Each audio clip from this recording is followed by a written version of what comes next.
निम्नलिखित में से नीट के पुष्पी पादों में प्रजनन, लैंगिक प्रजनन के तीसरा पार्ट देख रहे हैं, जिसमें पहला हम देखे 40 एक पार्ट में, दूसरा 60, और इसमें देखेंगे जितना प्रश्न है 101 से शुरू करते हैं।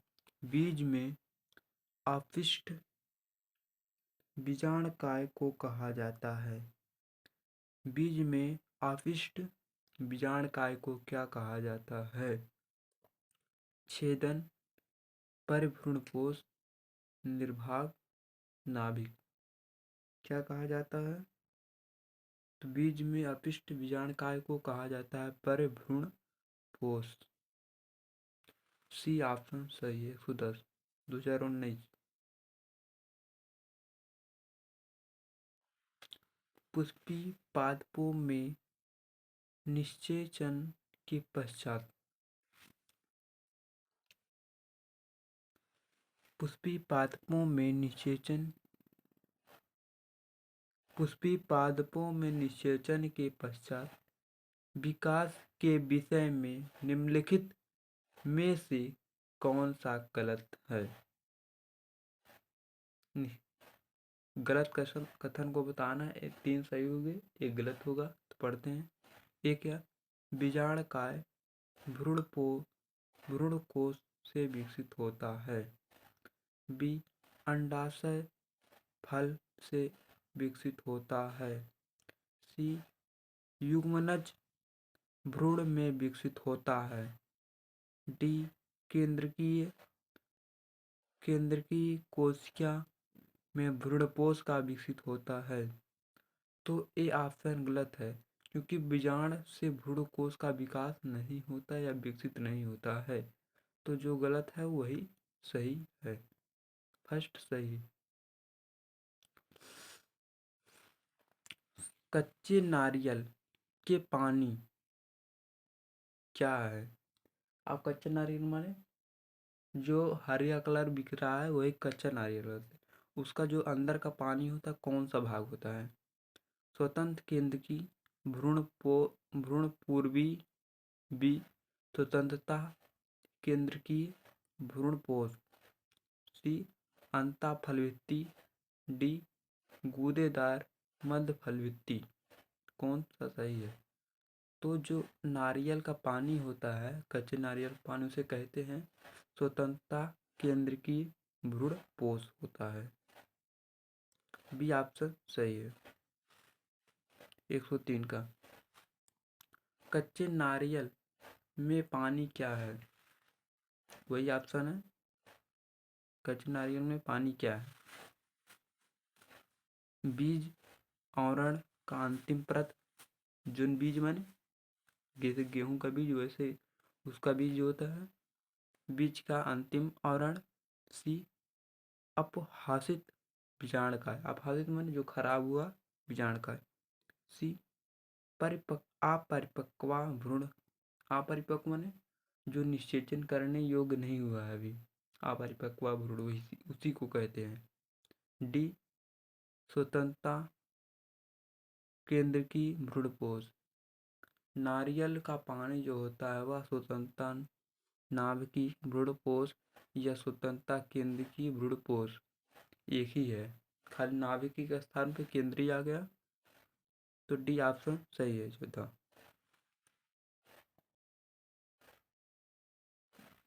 निम्नलिखित में से कौन सा फल अनिश्चेचक फल है? अनिश्चेचक फल, अनिश्चेचक फल उसे कहते हैं जो बीज रहित होता है, जिसमें बीज नहीं पाया जाता। सेब में आपने सेब काटा होगा तो बीच में आप बीज देखेंगे। कटहर आपको देखा होगा, उसमें बीज होता है कोआ। केला में नहीं होता है, बैगन भी होता है। बिना निषेचन के बिना निषेचन के अगर फल बन जाए तो क्या कह लेते हैं? अनिश्चेचक फलन कहलाते हैं। तो केला बीज रहित होता है। अनिश्चेचक फल कौन होता है? बीज रहित, जिसमें बीज नहीं पाया जाता। केला में बीज नहीं पाया जाता। सी ऑप्शन सही है।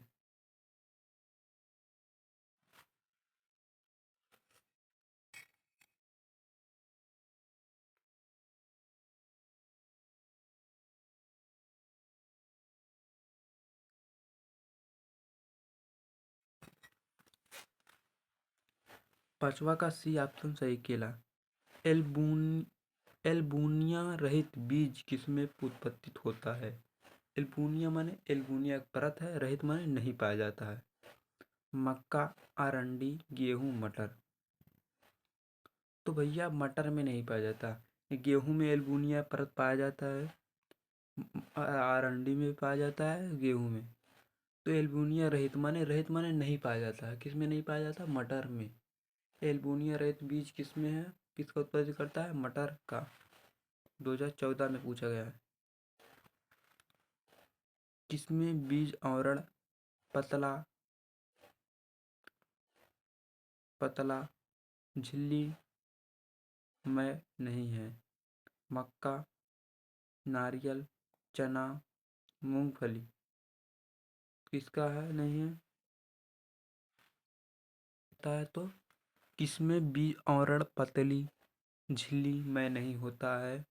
मक्का में भी होता है, नारियल में नहीं होता है, मूंगफली में होता है, चना में होता है। तो नारियल में नहीं होता तो वही सही है।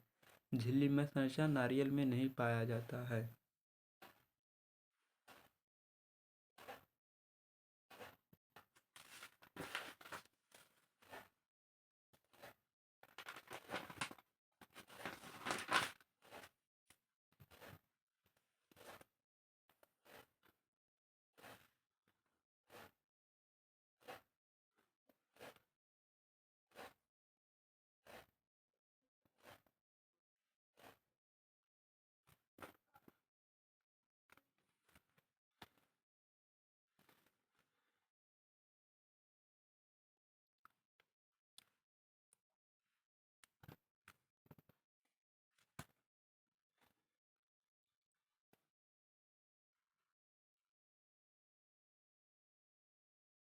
परिभ्रूणपोष, परभ्रूण कैसे भिन्नता है?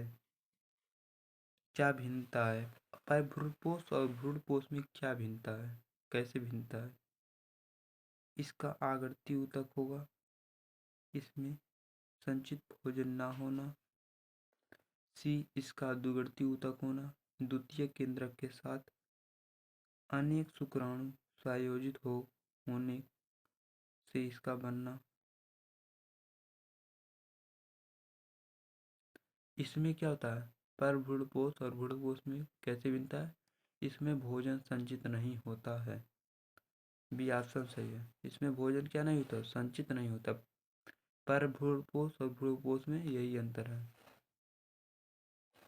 एल्बुनिया बीज निम्न में से किसमें अपनी संचित भोजन को मुक्ता संग्रहित करता है? भ्रूणपोष, बीजपात्र, परिभ्रूणपोष, बीजपात्रधार। किसमें संचित?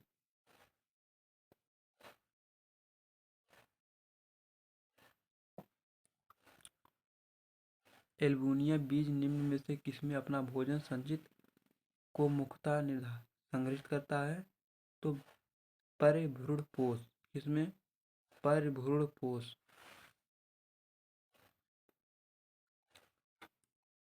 बीज की जैवता का परीक्षण किसके द्वारा किया जाता है?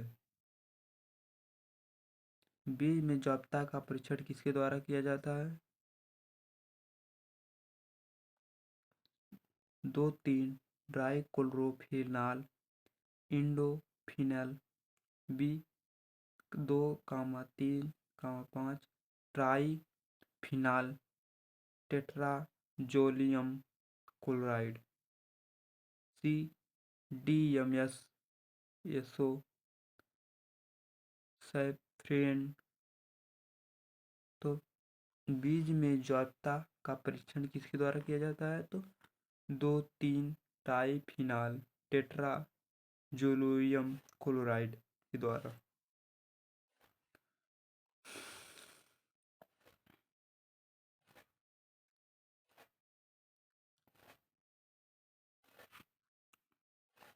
दो पौधों को निर्णायक तौर पर एक ही स्पीशीज में आने पर तब कहा जा सकता है। दो पौधों को निर्णायक तौर पर एक ही स्पीशीज में आने वाली तब कहा जा सकता है। इनकी क्रोमो संख्या समान होगी। सी, वे एक दूसरे से स्वतंत्रता रूप से जनन कर सकते हैं और बीज बना सकते हैं। सी, इनमें 90% से अधिक जीन समान है। 90% से। डी क्या है? वे समान दिखते हैं हो, उन्हें अभिन्न प्रकार के द्वितीयक उपचाए जाते हों, उपचे भी जाते हैं। दो पौधे निर्णायक तौर पर एक ही स्पीशीज में आने पर तब उन्हें कहा जाता है, क्या कहा जाता है? तो वे एक दूसरे से क्या स्वतंत्र रूप से जनन मान निषेचन कर सकते हैं और नया पौधा या नया बीज बना सकते हैं। बी ऑप्शन सही है। एक धान दाने में भ्रूण का एकल बीज पत्र किसका प्रतिदर्शत है? प्रतिदस्त है। एक धान के दाने में भ्रूण का एकल बीज पत्र किसका प्रतिदर्शत है? मूलांकुर चोल का, स्कुलेटम का, या प्रोफिल का, या प्रांकोचोल का? तो बी ऑप्शन सही है। एक धान के दाने में भ्रूण एक एकल बीज पत्र किसका प्रदर्शित होता है? एस्क्यूलेटम का होता है। सूरजमुखी के भ्रूण में क्या होता है? दो बीज पत्र होते हैं। बीज पत्र होते नहीं है, ना एक बीज पत्र होता है ना दो बीज पत्र होता है। इसमें एक समान कहना है। बी, अनेक बीज पत्र होते हैं। अनेक बीज वाले कभी एक बीज पत्र होगा, कभी बहुबीज पत्र होगा, कभी दो बीज पत्र होगा। डी, एक बीज पत्र। सूरजमुखी में भ्रूण में होता है तो दो बीज पत्र होता है।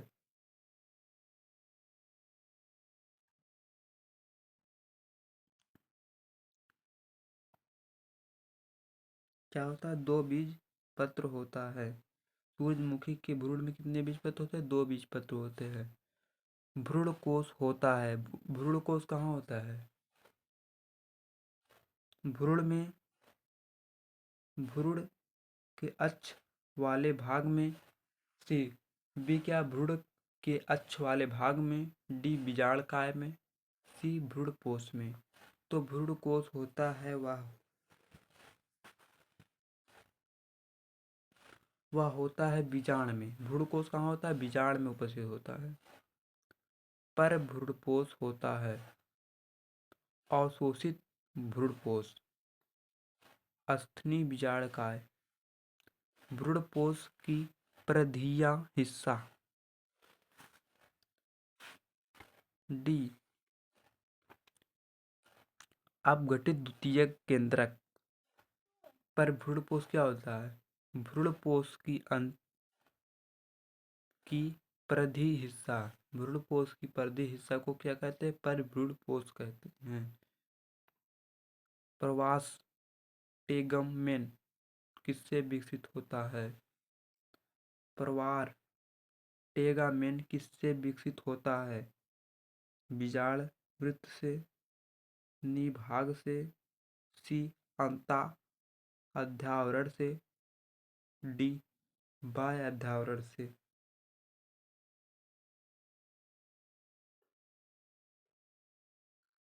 किससे विकसित होता है? प्रवाह टेगामेन किससे विकसित होता है? तो विकसित होता अंता अध्यावरण से। 1990।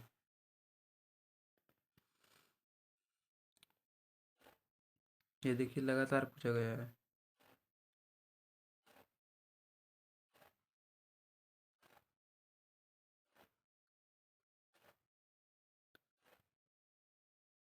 पुष्पी पादपों में बिना निषेचन का बीज बनाना निम्नलिखित में से कौन सी प्रक्रिया है। देखिए, कोई पादप हो, पुष्पी पादप माने कोई पुष्पी पादप हो लिए, माने पुष्पी पादप माने अड़हुल का फूल, किसी का फूल, पादप लिए बिना निषेचन के बीज बनाना निम्नलिखित में से कौन सी प्रक्रिया है। कायिक संकरण, आसंजक जनन, डी सी बीजाणक जनन, सी डी मुकुलन।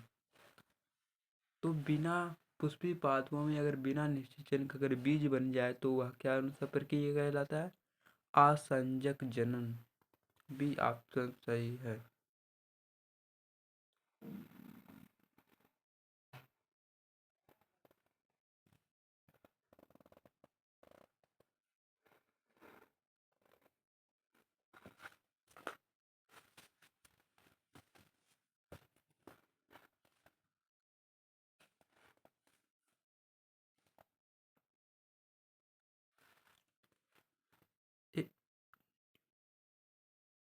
न्यूसोलर बहुभ्रूणता किस प्रजाति में पाई जाती है। सेट्रिक, ग्रेसिपिया, पियम, टिट्राकम, बेसिलिक। न्यूसेलर बहुभ्रूणता किस प्रजाति में पाई जाती है, तो सेट्रिक में पाई जाती है। ये ऑप्शन सही है। कायिक जनन तथा आसंजक जनन के बीच क्या समानता है। कायिक जनन और आसंजक जनन। कायिक जनन माने उखुड़ को जिस तरह काट कर बोया जाता है वो कौन सा जनन है, कायिक जनन। आसंजक जनन माने बिना पुष्पी पादपों में बिना निषेचन नहीं हो रहा, बीज बन जा रहा, तो क्या कहलाएगा, आसंजक जनन। इन दोनों में बीच में क्या समानता है। दोनों पैतृक संपत्ति के उत्पन्न होते हैं।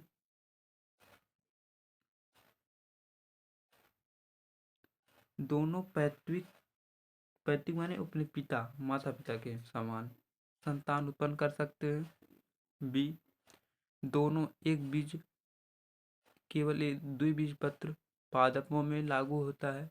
आसंजक जनन दो बीज पात्रों में नहीं, सभी में लागू होता है। और कायिक जनन इसमें ए भी। सी, दोनों पुष्पन अवस्था को टहलते हैं। उखुड़ में कहाँ पुष्पन अवस्था होता है, वहां पर नहीं, तो ये गलत ऑप्शन है। दोनों संपूर्ण वर्ष होते हैं। संपूर्ण माने गणना संपूर्ण वर्ष होता है। आसंजक जनन 6 महीना 3 महीना हो जाता है। तो दोनों पैतृक के समान संतान उत्पन्न कर सकते हैं, और निशामा का ये सही है।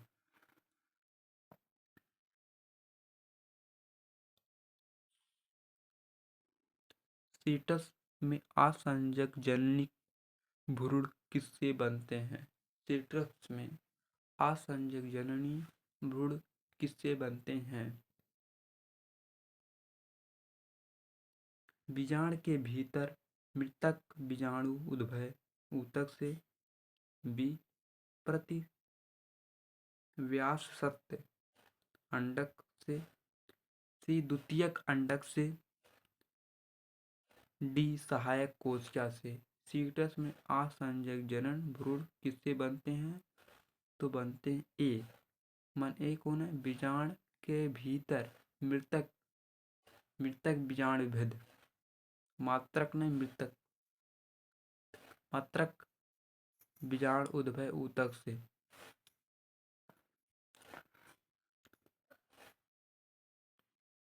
अपस्थनिक बहुभ्रूणता अपस्थनिक भ्रूणता कहे जाने वाले एक आसंजक जनन प्रतिरूप से भ्रूण सीधे किससे प्रवर्धित होता है।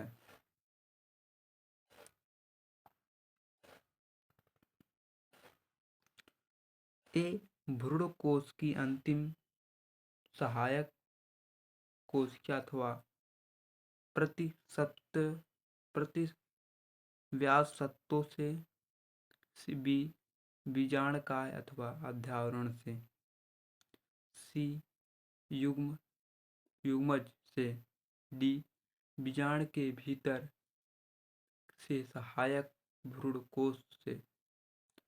तो अपैस्निक भ्रूणता कहे जाने वाले एक आसंजक प्रतिरूप से सीधे भ्रूण से विकसित प्रावधिक कौन होता है? बीजांडकाय अथवा अध्यावरण अध्यावरण अध्यावरण सी बी ऑप्शन सही।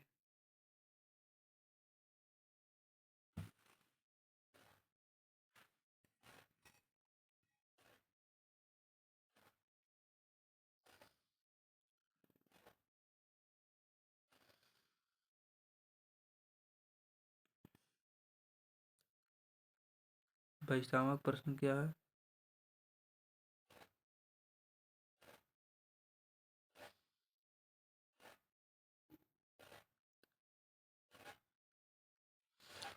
वैष्णव देखिए प्रश्न पूछा गया है।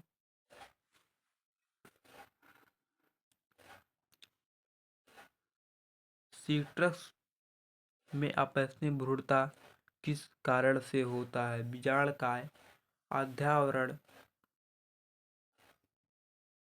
सेटिस में अपैस्निक भ्रूणता किस कारण से होता है? युग्मनजी भ्रूण निषेचित अंड किससे होता है? तो होता है बीजांडकाय से। बहुभ्रूणता किसमें पाई जाती है? सेटिस हल्दी टमाटर आलू। बहुभ्रूणता किसमें पाई जाती है? सेटिस में पाई जाती है। एक अंड से नए जीव का गठन और वृद्धि और विकास का अध्ययन कहलाता है।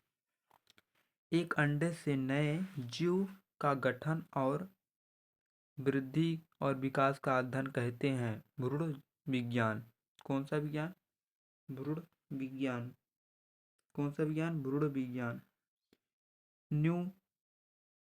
न्यूसोल भ्रूणता होता है एपीफार्मिटिक आकृति में, बी एम फार्मिटिक द्विगणती में, एपोमिटिक आकृति में, डी एपोमिटिक द्विगणती में। बी क्या है?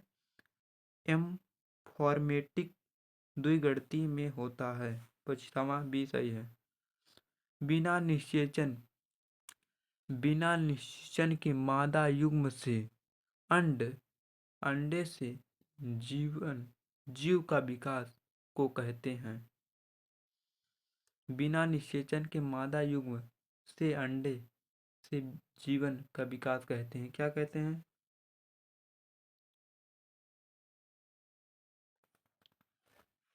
अनिषेचक जनन कहते हैं। क्या कहते हैं? अनिषेचक जनन कहते हैं।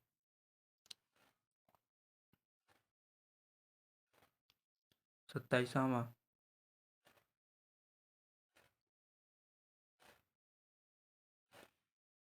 बीजांड उद्भय से बिना समसूत्री विभाजन के प्रत्यक्ष रूप में से युग्म उद्भव बनने की क्रिया कहलाती है।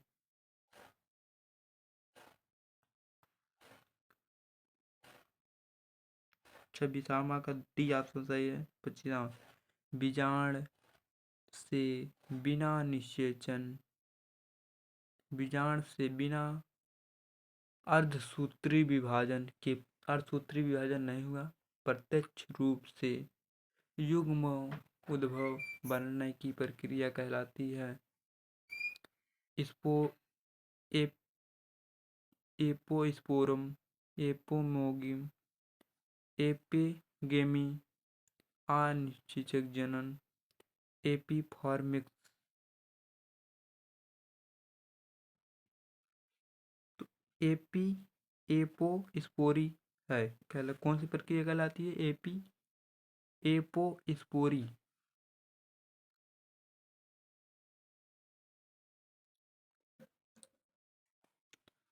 प्रोथैलस माने क्या था? युग्मकों उद्भव। प्रोथैलस माने युग्म उद्भव बिना निषेचन का एक बीज बिना निषेचन के एक फनी पौधे बीजाणु उद्भव जन्म देते हैं। यह है अपबीजाणता, अपयुग्मता, अनिश्चित फलन, अनिश्चित जनन। क्या होता है अपयुग्मता? प्रोथैलस में अगर युग्म उद्भव बिना निषेचन के एक फनी पौधा का निर्माण कर देगा और बीजाणु उद्भव को जन्म देता है। यह प्रक्रिया कहलाती है अपयुग्मन। क्या कहलाती है? अपयुग्मन।